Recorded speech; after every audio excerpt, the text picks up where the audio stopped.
Hi friends, welcome to live Bharat. ఏపీలో చోటు చేసుకుంటున్న రాజకీయ పరిణామాలు దేశవ్యాప్తంగా చర్చనీయాంశంగా మారాయి. ఏపీలో అధికార వైసీపీకి, ప్రతిపక్ష టీడీపీ, జనసేనతో పాటు బీజేపీ కూడా ఈ ఎన్నికలు చాలా కీలకమయ్యాయి. ఇక అదే సమయంలో గతంలో ఎన్నడూ లేని విధంగా ఈసారి ఏపీ ఎన్నికల్లో 8 మంది మాజీ సీఎంల వారసులు పోటీ పడుతున్నారు. వీరిలో కొందరు సీఎం రేస్ లో ఉన్నారు కూడా. అది కూడా రాజకీయ వర్గాల్లో చర్చకు కారణమవుతోంది. ఈ ఎన్నికల్లో వారు గెలిస్తే తండ్రికి ఉన్న పొలిటికల్ లెగసీని కంటిన్యూ చేసినట్టు అవుతుంది. ఒకవేళ ఓడిపోతే మరోసారి విమర్శలు ఎదుర్కోవాల్సి వస్తుంది. ఈ నేపథ్యంలో ఏ సీఎంల వారసులు ఎక్కడి నుండి పోటీ చేస్తున్నారనేది తెలుసుకుందాం. వైఎస్ రాజశేఖర్ రెడ్డి, జగన్. 2009లో హెలికాప్టర్ ప్రమాదంలో ప్రాణాలు కోల్పోయిన ఉమ్మడి ఏపీ సీఎం, కాంగ్రెస్ కీలక నేత వైఎస్ రాజశేఖర్ రెడ్డి గారి కుమారుడు వైఎస్ జగన్మోహన్ రెడ్డి పులివెందుల నుండి మూడోసారి పోటీ చేస్తున్నారు. 2014, 2019 ఎన్నికల్లో అసెంబ్లీకి పోటీ చేసి గెలిచారు. 2019లో ఆయన సారథ్యంలోని వైసీపీ అధికారంలోకి వచ్చింది. ఆయన సీఎం అయ్యారు. తెలుగు రాష్ట్రాల రాజకీయ చరిత్రలో సీఎం వారసుడిగా రాజకీయాల్లోకి వచ్చి సీఎం అయిన తొలి వ్యక్తి వైఎస్ జగన్మోహన్ రెడ్డి అని చెప్పవచ్చు. ఇక 2009లో తొలిసారి కాంగ్రెస్ పార్టీ నుండి కడప లోక్సభకు పోటీ చేసి గెలిచారు. వైఎస్ రాజశేఖర రెడ్డి గారి మరణం తర్వాత కాంగ్రెస్ పార్టీకి ఎంపీ పదవికి రాజీనామా చేసి వైఎస్ఆర్సీపీని ఏర్పాటు చేశారు. దీంతో 2011లో కడప లోక్సభ స్థానానికి ఉప ఎన్నికలు జరిగాయి. ఆ ఎన్నికల్లో జగన్మోహన్ రెడ్డి 5,45,000కు పైగా మెజార్టీతో గెలిచారు. దేశంలో అత్యధిక మెజార్టీతో గెలిచిన ఎంపీల జాబితాలో చేరారు. ఈ ఎన్నికల్లో ఆయన గెలిచి వైసీపీ అధికారంలోకి వస్తే మరోసారి సీఎం అవుతారు. నారా చంద్రబాబు నాయుడు, నారా లోకేష్.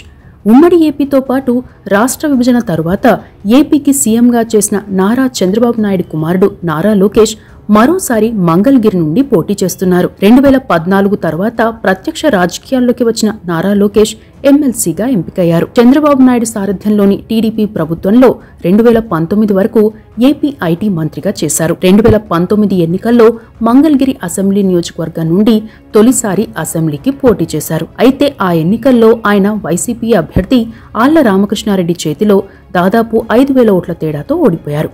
ఆ ఓటమితో ఆయన పలు విమర్శలను ఎదుర్కొన్నారు. అంతేకాకుండా లోకేష్ ఓటమితో అటు చంద్రబాబుతో పాటు టీడీపీ పార్టీ కూడా ఇరకాటంలో పడింది. ఈసారి గనుక గెలిస్తే ఆ విమర్శలకు సమాధానం చెప్పడంతో పాటు ఏపీ రాజకీయాల్లో కీలక వ్యక్తిగా మారనున్నారు. భవిష్యత్తులో సీఎం రేస్లో నిలిచే ఛాన్స్ కూడా ఉందనే చర్చ నడుస్తోంది. నాదెండ్ల భాస్కర్ రావు, మనోహర్. ఉమ్మడి ఏపీ రాజకీయాల్లో నాదెండ్ల భాస్కర్ రావు పేరు తెలియని వారు ఉండరు. తెలుగుదేశం పార్టీ అధికారంలోకి వచ్చిన తొలినాళ్లలో ఎన్టీఆర్ ను గద్దె దింపి 1984లో నెల రోజుల పాటు సీఎంగా చేశారు నాదెండ్ల భాస్కర్ రావు. అప్పట్లో ఆయన రాజకీయంగా పలు విమర్శలను ఎదుర్కొన్నారు కూడా. నాదెండ్ల భాస్కర్ రావు తెనాలి, వేమూరు, విజయవాడ తూర్పు నియోజకవర్గాల నుండి ఎమ్మెల్యేగా గెలవడంతో పాటు 1998లో ఖమ్మం ఎంపీగా గెలిచారు. ఇక ప్రస్తుతం ఆయన కుమారుడు జనసేనలో కీలక నాయకుడిగా గుర్తింపు తెచ్చుకున్న నాదెండ్ల మనోహర్ తెనాలి నుండి పోటీ చేస్తున్నారు. ఈయన ఉమ్మడి ఏపీకి చివరి స్పీకర్ కూడా. 2011 నుండి 2014లో రాష్ట్ర విభజన వరకు ఆ పదవిలో ఉన్నారు. 2004, 2009లో తెనాలి శాసనసభ స్థానం నుండి కాంగ్రెస్ పార్టీ అభ్యర్థిగా 2 సార్లు గెలిచారు. 2019 ఎన్నికల్లో ఆయన ఇదే సీట్ నుండి జనసేన అభ్యర్థిగా పోటీ చేసి 3వ స్థానంలో నిలిచారు. ఆ ఎన్నికల్లో ఆయనకు 17,649 ఓట్లు వచ్చాయి. నాదెండ్ల మనోహర్ ప్రస్తుతం జనసేన పార్టీ రాజకీయ వ్యవహారాల కమిటీ చైర్మన్ గా ఉన్నారు. జనసేన, టీడీపీ, బీజేపీ కూటమిలో భాగంగా తెనాలి సీట్ను జనసేనకు కేటాయించిన విషయం తెలిసిందే. ఎన్టీ రామారావు, బాలకృష్ణ. మాజీ ముఖ్యమంత్రి నందమూరి తారక రామారావు కుమారుడు బాలకృష్ణ హిందూపురం అసెంబ్లీ స్థానం నుండి పోటీ చేస్తున్నారు. తెలుగుదేశం పార్టీ ఆవిర్భావం నుండి ఇక్కడ టీడీపీనే గెలుస్తూ వస్తుంది. 1985, 1989, 1994లో ఎన్టీఆర్ గారు, 1996 ఉప ఎన్నికల్లో హరికృష్ణ గారు, 1999లో సిపి వెంకట్రాముడు, 2004లో పామిశెట్టి రంగనాయకులు, 2009లో పి అబ్దుల్ ఘనీ టీడీపీ నుండి గెలిచారు. ఇక 2014 ఎన్నికల్లో తొలిసారిగా ఇక్కడ పోటీ చేసిన నందమూరి బాలకృష్ణ గెలుపొందారు. 2019లో వైసీపీ హవాలోనూ 14,000 పైచిలుకు మెజార్టీతో గెలిచారు. ఈసారి కూడా గెలిస్తే వరుసగా 3 సార్లు గెలిచి హ్యాట్రిక్ సాధించిన ఎన్టీఆర్ గారి రికార్డును సమం చేస్తారు బాలకృష్ణ. అనూహ్య పరిణామాలు, సంచలనాలు జరిగితే ఈయన సీఎం రేస్లో నిలిచే అవకాశం కూడా ఉంది. నేదురుమల్లి జనార్దన్ రెడ్డి, రామ్ కుమార్ రెడ్డి. మాజీ సీఎం నేదురుమల్లి జనార్దన్ రెడ్డి కుమారుడు నేదురుమల్లి రామ్ కుమార్ రెడ్డి తొలిసారిగా పోటీ చేస్తున్నారు. తిరుపతి జిల్లా వెంకటగిరి అసెంబ్లీ నియోజకవర్గం నుండి వైసీపీ అభ్యర్థిగా ఈయన పోటీ చేస్తున్నారు. 1989 ఎన్నికల్లో వెంకటగిరి నుండి గెలుపొందిన నేదురుమల్లి జనార్దన్ రెడ్డి 1990 డిసెంబర్ 17 నుండి 1992 అక్టోబర్ 9 వరకు సీఎంగా చేశారు. ఇక 1999, 2004లో నేదురుమల్లి జనార్దన్ రెడ్డి భార్య రామ్ కుమార్ రెడ్డి తల్లి నేదురుమల్లి రాజ్యలక్ష్మి 2 సార్లు ఎమ్మెల్యే అయ్యారు. మంత్రిగా కూడా చేశారు. నేదురుమల్లి జనార్దన్ రెడ్డి వారసుడిగా రాజకీయాల్లోకి వచ్చిన నేదురుమల్లి రామ్ కుమార్ రెడ్డి 2014 ఎన్నికల్లో కాంగ్రెస్ నుండి పోటీ చేద్దామని భావించిన విభజన టైంలో అది కుదరలేదు. ఆ తరువాత 2018లో వైసీపీలో చేరారు. 2019లో పోటీ చేస్తారని అంతా భావించినా రాజకీయ సమీకరణాల వల్ల కుదరలేదు. తొలిసారిగా పోటీ చేస్తున్నారు. కోట్ల విజయభాస్కర్ రెడ్డి, సూర్యప్రకాష్ రెడ్డి. ఉమ్మడి ఆంధ్రప్రదేశ్కు 2 సార్లు ముఖ్యమంత్రిగా పనిచేసిన కోట్ల విజయభాస్కర్ రెడ్డి కుమారుడు కోట్ల జయసూర్యప్రకాష్ రెడ్డి ఈసారి డోన్ అసెంబ్లీ నుండి టీడీపీ అభ్యర్థిగా పోటీ చేస్తున్నారు. గతంలో కాంగ్రెస్ పార్టీ నుండి ఎంపీగా పలుమార్లు గెలిచారు. కేంద్ర రైల్వే శాఖ సహాయక మంత్రిగా చేశారు. ఈయన భార్య కోట్ల సుజాతమ్మ కూడా గతంలో డోన్ నుండి పోటీ చేసి గెలిచారు.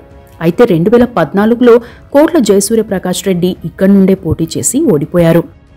నందమూరి తారక రామారావు, దగ్గుబాటి పురంధేశ్వరి. మాజీ ముఖ్యమంత్రి ఎన్టీఆర్ కుమార్తె, ఏపీ బీజేపీ అధ్యక్షురాలు దగ్గుబాటి పురంధేశ్వరి ఈసారి రాజమండ్రి లోక్సభ నియోజకవర్గం నుండి పోటీ చేస్తున్నారు. గతంలో కాంగ్రెస్ హయాంలో 2004లో బాపట్ల ఎంపీగా, 2009లో విశాఖపట్నం ఎంపీగా గెలిచారు. మన్మోహన్ సింగ్ ప్రభుత్వంలో కేంద్ర మంత్రిగా పనిచేశారు. రాష్ట్ర విభజన నేపథ్యంలో ఆమె కాంగ్రెస్ పార్టీని వీడి బీజేపీలో చేరారు. 2014 ఎన్నికల్లో రాజంపేట లోక్సభ స్థానం నుండి పోటీ చేసి ఓటమి పాలయ్యారు. 2023లో ఏపీ బీజేపీ అధ్యక్షురాలిగా నియమితులయ్యారు. రాజశేఖర్ రెడ్డి, వైఎస్ షర్మిల. ఉమ్మడి ఏపీకి 2 సార్లు సీఎంగా చేసిన వైఎస్ రాజశేఖర్ రెడ్డి కుమార్తె అయిన ప్రస్తుత ఏపీ కాంగ్రెస్ అధ్యక్షురాలు వైఎస్ షర్మిల కడప లోక్సభ నుండి పోటీ చేస్తున్నారు. వైఎస్ కుటుంబానికే చెందిన వైసీపీ అభ్యర్థి వైఎస్ అవినాష్ రెడ్డిపై వైఎస్ వివేకా విషయంలో నిత్యం ఆరోపణలు చేస్తున్నారు. వైఎస్ షర్మిల ఏపీలో ప్రత్యక్ష ఎన్నికల్లో పోటీ చేయడం ఇదే తొలిసారి. వైఎస్ షర్మిల కొన్నాళ్లుగా వివేకా అంశంతో పాటు ఏపీ అభివృద్ధి విషయంలో తన అన్న ఏపీ ప్రస్తుత సీఎం వైఎస్ జగన్మోహన్ రెడ్డి పైన విమర్శలు గుప్పిస్తున్నారు. ఒకవేళ కడపలో వైఎస్ షర్మిల గెలిస్తే రాష్ట్ర రాజకీయాల్లో సంచలనం అవుతుంది. అదే సమయంలో వైఎస్ జగన్మోహన్ రెడ్డికి రాజకీయంగా కూడా ఇబ్బందికరంగా మారుతుంది.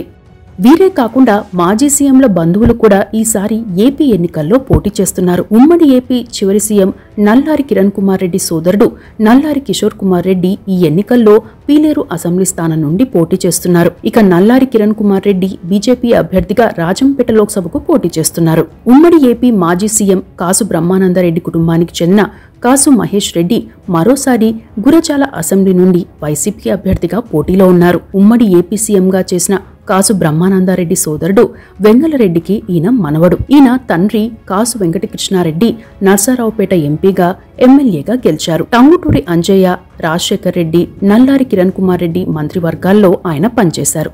వీరితో పాటు స్వాతంత్రానికి పూర్వం మద్రాస్ ప్రెసిడెన్సీకి 3 సార్లు ప్రైమ్ మినిస్టర్గా పనిచేసిన రాజారావు శ్వేతా చలపతి సర్ రామకృష్ణ రంగారావు మనవడు బేబీ నాయన కూడా ఈ ఎన్నికల్లో పోటీ చేస్తున్నారు. ఆయన బొబ్బిలి అసెంబ్లీ నియోజకవర్గంలో టీడీపీ నుండి పోటీ చేస్తున్నారు. గతంలో ఈయన వైసీపీలో ఉన్నారు. 2014లో విజయనగరం లోక్సభకు పోటీ చేసి ఓడిపోయారు. ఈయన సోదరుడు సుజయకృష్ణ రంగారావు 3 సార్లు బొబ్బిలి నుండి ఎమ్మెల్యేగా గెలవడంతో పాటు మంత్రిగానూ పనిచేశారు.